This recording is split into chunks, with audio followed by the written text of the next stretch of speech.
오늘 여러분과 함께 나눌 말씀은 하나님이 하셨습니다. 하나님이 하셨습니다라고 하는 이 제목을 가지고 함께 은혜를 나누고자 합니다. 지난주 기드온이 300명 용사를 추리는 과정을 통해서 약할 때 강함을 주시는 그 은혜에 대한 말씀을 나누었습니다.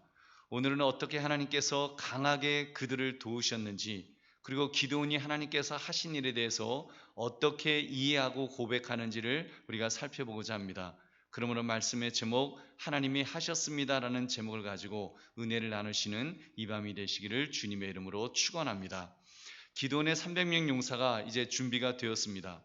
여러분 같으면 3만 2천 명의 자원병들 중에서 다 돌려보내고 겨우 300명만 남은 그 병사들을 가지고 전쟁을 치룰 마음이 여러분 있으시겠습니까? 너무 불안하겠죠. 얼마나 정말 3만 2천 명 갖고도 이게 될까 말까 한데 다 추리고 300명만 남았는데 그걸 가지고 전쟁을 하라니요. 얼마나 불안하겠습니까? 기드온도 불안했습니다. 기억하시지요? 기드온이 하나님께서 이스라엘 군대를 일으켜 싸우라고 했을 때 믿지 않았다고 했습니다. 그래서 양털 한 뭉치를 가지고 하나님을 시험했다고 했죠. 하나님은 증거를 보여주십시오. 하나님께서 하실 그 증거물을 이 양털 한 뭉치를 가지고 보여달라고 했습니다. 타작마당에 그 양털 한 뭉치를 두고는 주변은 뽀송뽀송하게 하고 양털만 젖도록 그렇게 하나님 이슬을 내려주세요. 그렇게 기도를 합니다. 반대로 주변만 다 젖고 양털 뭉치는 뽀송뽀송한 채로 그렇게 남겨달라고, 그것을 통해서 그 기적을 보여달라고 요구했습니다. 하나님께서 그 이적을 통해서 기드온의 믿음을 더 크게 만드셨습니다. 근데 이번에도 그렇게 확신할 만한 증거가 필요했습니다. 그때 하나님께서 부하장수 부라라는 사람과 미디안 진영을 들어가 보라는 이런 명령을 내리셨습니다. 그래서 기드온이 몰래 적진을 염탐했습니다. 그때 하나님께서 두 병사를 이야기하는 것을 듣게 하셨는데 미디안의 한 병사가 그런 얘기를 하는 거예요. 꿈에 보리 한 덩어리가 미디안 진영으로 굴러 들어와서 자기들을 쳐서 다 무너뜨렸다고, 그러면서 불안하다고 막 그런 이야기를 듣게 하였습니다. 여러분, 그 이야기를 듣자 기드온은 다시 한번 확신이 생겼습니다. 사사기 7장 15절 우리 같이 읽어보겠습니다. 시작. 기드온이 그 꿈과 해몽하는 말을 듣고 경배하며 이스라엘 진영으로 돌아와 이르되 일어나라, 여호와께서 미디안과 그 모든 진영을 너희 손에 넘겨주셨느니라 하고, 그리고는 오늘 읽은 본문처럼 기적을 체험토록 하셨습니다. 기드온이 군대를 세 부분으로 나누어서 때를 기다렸습니다. 1경 해진 후부터 10시까지 지나는 그 시간이 지나서 이제 2경 때가 되었습니다. 밤 10시부터 새벽 2시 사이 병사들이 가장 깊게 그 첫 잠이 들었을 그 즈음에 작전을 펼쳤습니다. 그래서 100명씩 세 곳에서 나팔을 불면서 외치게 되었습니다. 여호와와 기드온의 칼이다 하면서 막 소리를 질렀습니다. 갑자기 첫 잠에 깊게 잠들었던 병사들이 뭐 화들짝 깼겠죠. 깨고는 뭐 정신이 없는 것입니다. 정신이 없는데 막사에서 막 불이 나고 나팔 소리가 들리고 항아리가 깨지는 소리가 나고 막 그 소리에 기드온의 칼이다 하면서 그런 소리가 들리니까 두려움에 사로잡혔습니다. 여러분, 사람이 한번 사기가 꺾이고 두려움에 사로잡히게 되면 그때는 걷잡을 수가 없습니다. 그래서 여러분, 사람이 불이 나서 막 무서워서 뛰쳐나가면 그러잖아요. 그 불에 타 죽는 사람보다 밟혀 죽는 사람이 더 많다고. 지금 그렇게 된 거예요. 너무 무서우니까 이 병사들이 막 칼을 막 휘두르는 거예요. 사람만 보면 막 다 적으로 보여갖고 자기 병사들끼리 자기 편인지도 모르고 밤새도록 서로 칼을 치는데 수많은 사람들이 그렇게 죽었던 것입니다. 아마도 그때서야 기드온은 하나님의 계획을 깨달았을 것입니다. 하나님께서 그래서 이 말도 안 되는 작전을 벌이도록 하셨구나. 결국 기드온의 군대는 단 한 명도 칼에 상하지 않았습니다. 나팔만 불 뿐, 항아리만 깰 뿐, 그들은 승리를 직접 목도했던 것입니다. 할렐루야. 여러분, 이어지는 작전으로 이스라엘 사람들이 그 주변에 있던 납달리 지파와 아셀 지파, 온 므낫세 지파에게 이제 그 흩어졌던 그 군사들을 다시 그 원병을 청했습니다. 그들은 급하게 군대를 일으켜서 이제 미디안을 추격했던 것입니다. 그뿐만이 아니었습니다. 기드온이 사자들을 또한 에브라임 산지로도 협력하지 않았던 에브라임 지파도 이제 보내었습니다. 빨리 군대를 일으켜서 겁에 질려 도망가는 저 미디안 군대를 치라는 것이었습니다. 그 덕분에 에브라임 족속은 미디안의 두 방백, 즉 적장 오렙과 스앱, 이 두 추장들을 사로잡아서 그들을 처형했던 것입니다. 여러분, 너무 참 여기까지 너무 좋죠. 여기까지 너무 좋은데, 근데 잠깐 뒤에 어이없는 다툼이 발생했습니다. 우리가 읽지는 않았기 때문에 우리 사사기 한번 8장 1절을 우리 함께 읽겠습니다. 시작. 에브라임 사람들이 기드온에게 이르되 내가 미디안과 싸우러 갈 때 우리를 부르지 아니하였으니 우리를 이같이 대접함은 어찌 됨이냐 하고 그와 크게 다투는지라. 지금 에브라임 지파가 이제 생트집을 잡는 것입니다. 왜 이 전투에서 처음부터 우리들을 끼워주지 않았느냐 하면서 이제 막 그러는 거예요. 분리할 때는 나몰라라 했던 이 에브라임 지파가 막상 전쟁에 자기는 산지에 있으니까, 자기는 높은 산 속에 있으니까 우리는 안전해 그러고 모른 채 하다가 막상 전쟁에 승리하게 되니까 처음부터 자기들 끼워주지 않았다고 원망했던 것입니다. 여러분, 얼마나 이 비겁한 그런 모습인지요. 근데 이때 기드온이 그 에브라임 사람들에게 공을 돌렸습니다. 어떻게 해요? 우리 사사기 8장 2절 3절 같이 읽겠습니다. 시작. 기드온이 그들에게 이르되 내가 이제 행할 일을 너희가 한 것에 비교해야 되겠느냐? 에브라임의 끝물 포도가 아비에셀의 만물 포도보다 낫지 아니하냐? 하나님이 미디안의 방백 오렉과 스앱을 너희 손에 넘겨주셨으니 내가 한 일이 어찌 능히 너희가 한 것에 비교되겠느냐 하니라. 기드온이 이 말을 하매 그때 그들의 노여움이 풀리니라. 아멘. 우리 사랑하는 성도님들, 우리는 오늘 이 기드온의 이런 전쟁, 그래서 이렇게 평화롭게 모든 것이 해결되는 이 전쟁을 통해서 우리가 두 가지 사실을 깨달을 수가 있습니다. 첫째, 하나님의 계획은 우리 인간의 계획을 뛰어넘는다는 사실입니다. 여러분, 하나님은 합력하여 선을 이루시는 분인 줄 믿으시기 바랍니다. 여러분, 놀랍지 않으신가요? 어째서 하나님은 기드온의 군대를 32,000명에서 이 300명으로까지 낮추셨을까요? 기드온도 처음에는 몰랐을 것입니다.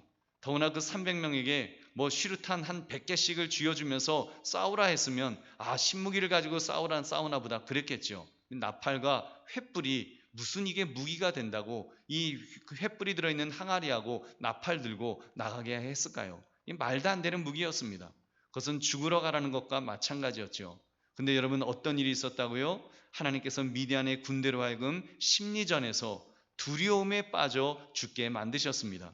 이미 그들의 마음속에 공포심을 넣으심으로 기드온의 군대가 나팔을 불고 항아리를 깨면서 횃불을 들어 올리는 순간 미디안의 군대는 아주 그냥 두려움이 극에 달했던 것입니다. 막 대적들이 이스라엘의 군대들이 몰려오는 것 같은, 그래서 기드온의 군대는 단지 삥 둘러서 소리만 질렀습니다. 근데 그 속에서 그 미디안 군대는 어마 뜨거라 그러면서 두려움에 휩싸여서 마구 칼을 휘둘렀던 것입니다. 서로 찔러 죽이기를 정신없이 했던 것입니다. 여러분, 얼마나 놀라운 하나님의 계획이셨던지요.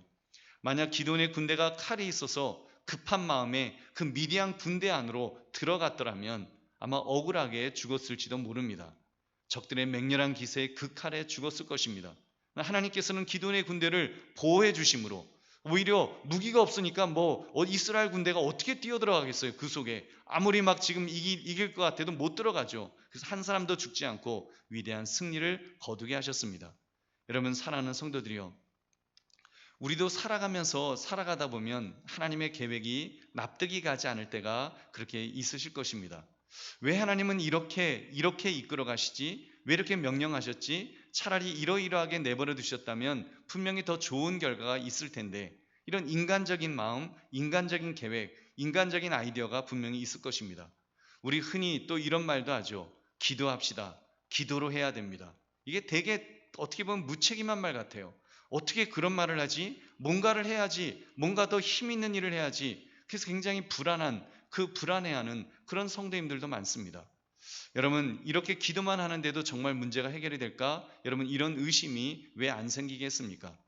물론 우리가 준비해야 될 것 준비해야 됩니다. 그러나 여러분, 기도로 한다는 것, 그것은 다시 말하면 하나님을 의지한다는 그런 신앙의 고백인 줄 믿으시기 바랍니다.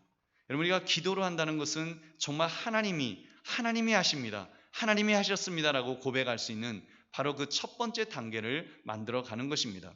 물론 준비할 건 준비해야죠. 기드온도 준비했습니다. 무엇을 준비했어요? 300명 용사를 준비했습니다. 항아리를 준비했고 횃불을 준비했고 나팔을 준비했습니다.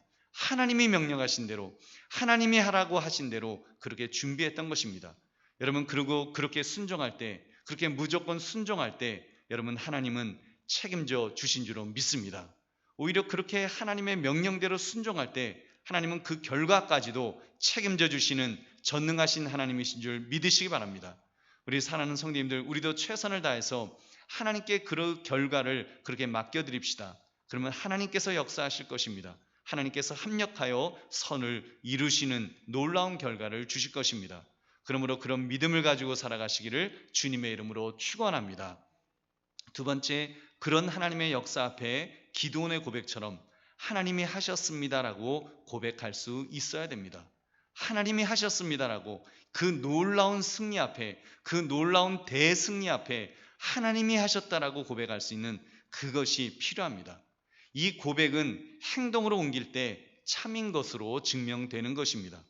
여러분, 우리가 읽지는 않은 본문이었습니다만 다소 역겨운 내용을 조금 전에 우리가 읽었죠. 정작 이스라엘 백성들이 위기에 처했을 때는 나만을 생각하면서 숨어 있었던 그 에브라임 지파가 막상 승기를 잡고 나니까 왜 부르지 않았느냐고 원망을 했다는 그 말씀 우리 분명히 기억하실 것입니다.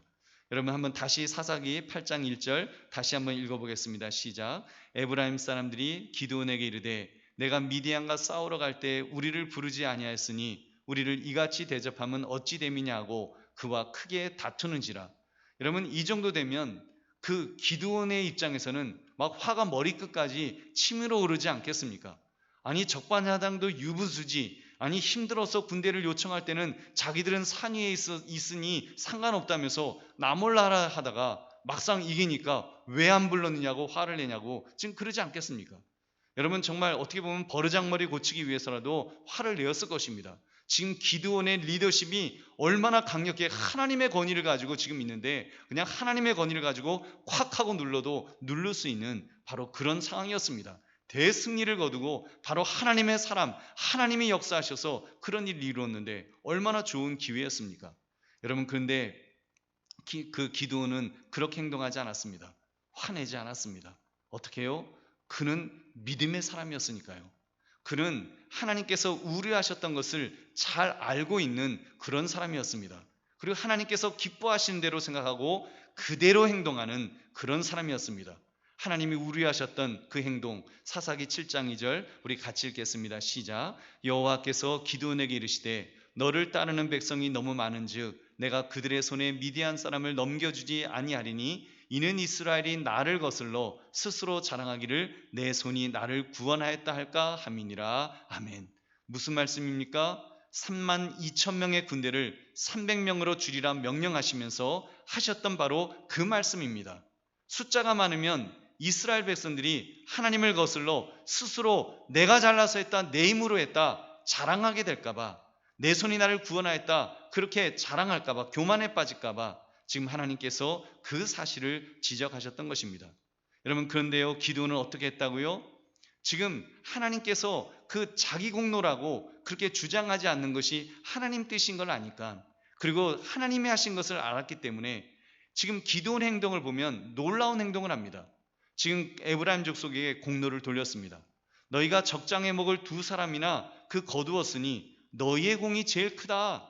우리 지파보다 너희의 지파, 에브라임 지파가 훨씬 더 공이 큰 거야 하면서 그 이야기를 해준 것입니다.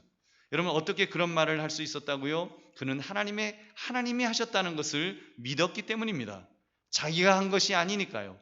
어차피 하나님이 하신 일이니까 통합을 이루기 위해서 에브라임 지파에게 그 공을 다 돌렸던 것입니다. 여러분, 얼마나 멋진 이 통합을 이루었는지요. 여러분, 그렇게 볼 때 오늘날 우리나라를 보면 참 답답합니다. 왜 우리나라 정치가 이렇게까지 시끄러운 것일까요? 그것은 양당의 사람들이 서로 자기들 쪽이 공이 크다고 자랑질을 하려다가 지금 이 나라가 이 꼴이 지금 된 것이 아닐런지요. 당장 이번에 실외 마스크 착용 가지고도 철저하게 이것은 과학적인 계산 속에서 확진자 숫자, 감염 지수 뭐 이런 걸 토대로 그렇게 결정되었다 뭐 이래야 되는데 양쪽에서 소리를 내는 거예요. 누가 잘했나, 이제 그것 때문에 공을 누가 차지하느냐, 어느 쪽이 차지하느냐 놓고 서로 욕하는 거예요. 여러분 지금 코로나를 종식시켰다는 공로를 우리 당 때 마스크를 벗겼다? 아니다 우리 때 벗겼다? 뭐 이것 가지고 시끄럽게 지금 싸우고 있지 않습니까? 여러분 부끄러운 모습입니다. 정말 국민을 위한 정치인들을 기대할 수 없는 것인지 우리는 정말 나라와 민족을 위해서 우리가 기도해야 될 줄로 믿습니다. 우리 정말 믿음의 사람, 좀 믿음의 정치인들이라도 좀 그런 그렇게 싸우는 서로 비난하고 하는 이런 그 프레임에서 좀 벗어날 수 있도록 패러다임에서 이제는 좀 벗어날 수 있도록 믿음의 사람들이 양당에 있는 그 믿음의 사람 국회의원들이 좀 앞장설 수 있도록 여러분 우리 함께 기도해야 될 줄로 믿습니다. 여러분 그런 점에서 우리는 이 기드온의 이 멋진 모습을 우리는 보아야 합니다. 자기의 공로로 여기지 않고 하나님이 하셨습니다. 하나님이 하셨습니다라는 이 정신으로 살아갔기에 같은 민족 간에 생길 수 있었던 그 문제를 너무 쉽게 해결했습니다. 자칫 같은 형제 간에 전쟁을 벌였을지 모를 위기를 잘 극복할 수 있었습니다. 통합을 이루어내었던 것입니다. 어떻게 해요? 모든 공로를 하나님께 돌리는 마음, 하나님이 하셨다는 것을 인정할 때 멋진 모습을 보이게 된 줄로 믿습니다. 그러므로 이렇게 하나님이 하셨습니다라고 고백하시는 저와 여러분 되시기를 주님의 이름으로 축원합니다. 말씀을 맺습니다. 우리는 어떤 일을 하든 하나님의 명령에 순종해야 합니다. 당연히 그 결과는 하나님께 맡겨드려야 됩니다. 맡겨드릴 때 그 어떤 명령에도 순종할 수 있습니다. 그러면 하나님께서 기적도 일으켜 주실 줄로 믿습니다. 그렇다면 우리도 기드온처럼 그렇게 살아봅시다. 하나님의 계획 앞에서 무조건 순종합시다. 어떻게 할 수 있냐고요? 하나님의 계획은 우리 인간의 계획을 뛰어넘으시니까요. 내 생각을 뛰어넘으시는 분이 하나님이시기 때문에 하나님의 계획에 나를 맡겨드리는 것입니다. 그러면 기적이 일어날 줄로 믿습니다. 또 한 가지 모든 결과에 대해서 그때는 하나님이 하셨습니다라고 기드온처럼 그렇게 고백합시다.